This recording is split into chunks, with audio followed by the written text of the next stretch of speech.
welcome everybody. I actually wrote some things down because I'm in the middle of several different things and I was afraid that I might go off on too much of a ramble. So I'm going to partially read and partially talk. So, but thank you so much for inviting me and to show and everything you've done to support us for this exhibition. And I think I'm going to have some repeats with Lelia because we have more in common than I actually realized. So I think, as she said, I'll repeat, sharing time with a community of artists and art lovers allows us all to benefit from the ideas, techniques, enthusiasm, and the work of others, which we also heard from. So it's a gift to be with you all. It's fun. I have a student from 24 years ago, and I have current students here. So it's quite a wonderful connection, and people from many parts of my life.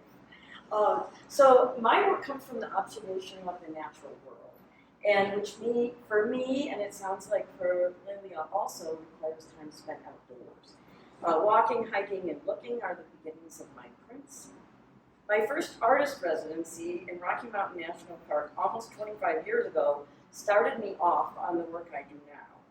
At that time, and still, I was an artist, a wife, a mother of a young child, not now, an art professor, a community member, a volunteer, etc., etc. So when I first went to the park, I think I brought enough things to do for a month or two, and I had a 2-week residency, and I spent the first 3 days trying to do it all. And I also realized that I had never lived alone for more than a few days. So I found out that I loved it. So this is a great audience, my goodness. So my only responsibilities were to see, experience, and make art. And this residency was a great gift of time and space, a chance to follow paths, to explore, to pay attention to rhythms and patterns, both in myself and in nature. So I try to recreate those experiences again, sometimes with residencies, other times in just little snippets of time that I happen to have. As you might imagine, that was difficult in the last few years when we were all inside and online.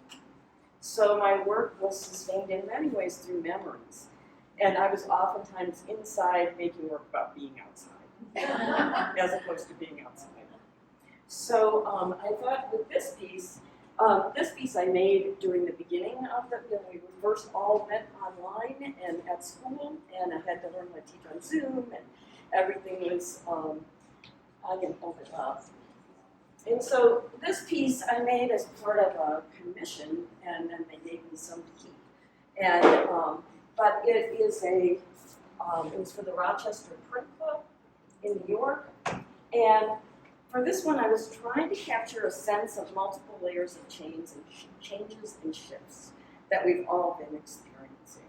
And so I felt like everything, they kept telling us to pivot, and everything was like, it felt like it was all shifting under us. And so these kinds of reflections and things underneath, like a little bit about what Lenny was talking about, things on top and underneath. So several of the prints in this exhibition are from gardens where I walked when visiting family members after we've experienced some loss. So making work for me is sometimes solace and sometimes celebration. So it always is about things that I'm going to get emotional, but it's always about things that we don't necessarily know it's about until later. So then back in the studio, because I make big prints, I have long repetitions of carving and printing layers of ink, and a number of people have asked me how I make them, so I brought a couple little visual aids. But I try to pay attention to the experience again. And so making a print becomes a way to record an experience, to go through it again, and to kind of integrate the memory and that sense of being there with where I am now, and then make something to share with others. So I really like the physicality of carving. I like walking, I like hiking, I like carving, I like rolling out the ink, running it through the press, the mark of the tool, and then I really love the transformation that happens when you have something on wood or another matrix and then you run it through the press and it's on something else. So I'm working on wood, but then it's going to be on paper or another material. So there's always a surprise that I'm not always expecting, and so sometimes that's good, sometimes it's not so good. And so that's always a real adventure. And then I take my colors from observation of the natural world and mix them, trying very carefully, and apply them in both transparent and opaque layers in this reduction woodcut process. And so as I print, I make a very long plan, and then it never turns out like that. And Amy's nodding because she also makes reduction prints, and they're all layered on top of one another, and no matter how long I've been making them, there's always some change. So this piece over here, which Kundi was generous enough to let me show, this big wall, this piece ended up, I couldn't figure out the color. And I was trying to finish it, and I knew I wanted this lime green, and I couldn't figure out this color. And I just kept putting colors next to it, and it all looked terrible. And then I went across the street, and there was this big rose of Sharon tree here, and you all know they're blooming right now. Yeah. And they're fuchsia. And so I picked up this little petal and put it back on her as like, fuchsia, okay. Because I wouldn't have thought of it. It wasn't the color that seemed like I was going to use. But so that came directly from something I looked at that then worked into the image. So lime green is fuchsia. Yeah. So as another thing I have in common, our shows have in common is that overall my work focuses on the theme of water. So I don't know if you've read my statement, but I was born in Hawaii. I grew up in Michigan, surrounded by the Great Lakes, and lived in Utah, Idaho, Wisconsin, North Carolina, Michigan, and now Colorado.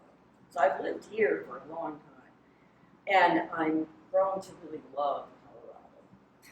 But next week, I'm going to be in Mackinac Island, surrounded by the Great Lakes, for an artist residency. So I'm like going home, which is going to be quite exciting.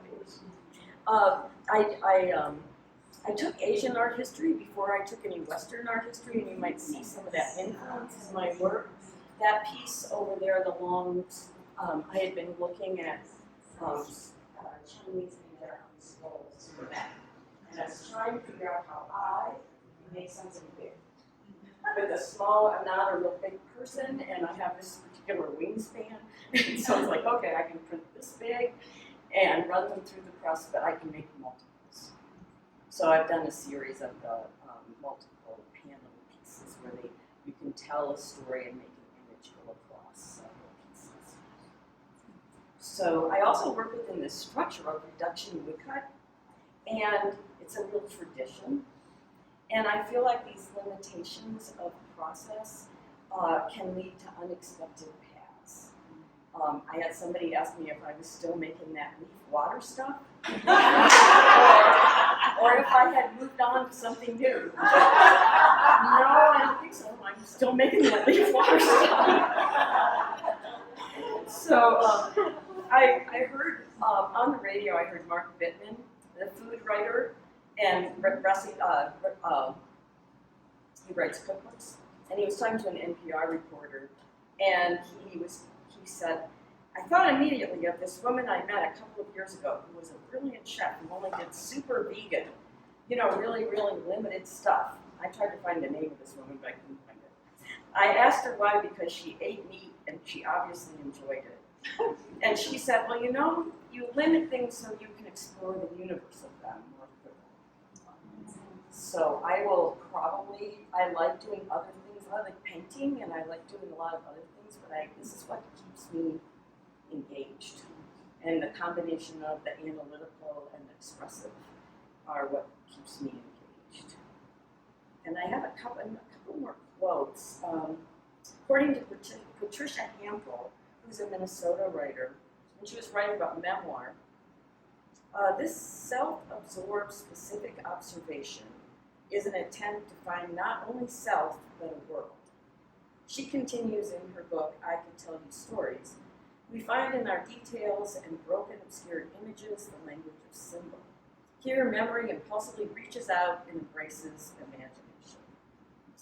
And when I'm making my work, I'm often reminded of a poem that the critic Arlene Raven shared with us during a workshop I took a long time ago at Anderson Ranch. And the poem by Adrienne Rich says, "No one ever told us we would have to study our lives to make of our lives a natural history. So my prints oftentimes teach me and lead me into areas I'm not sure I would explore in another way." And then I don't always know, I almost never know what they're going to be about when I start. I'm just drawn to particular imagery and I start making it, and then I end up finding the content through making the piece. And then after that, I can sometimes make companion pieces now that I know what that particular part is about. And so I hope to capture the sense of being in the landscape, hearing the sounds, feeling the air, and I like to hover in between abstraction and representation when I create different spatial relationships. But the subject matter is often the change in seasons, not always, but you can see in here that a lot of it is change in seasons, and I kind of focused on fall for this particular show because that's where we are now. But they're also, the pieces are also a record of my experiences. We all bring those with us as we're making art. And so these kind of different explosions of color, whether it's the scrub oak trees of Colorado or the maple leaves of the Midwest, are my subject matter, but then the content often ends up being about my family and particular experiences I've been through. And so with both of these, they represent brilliant colors of lives lived fully.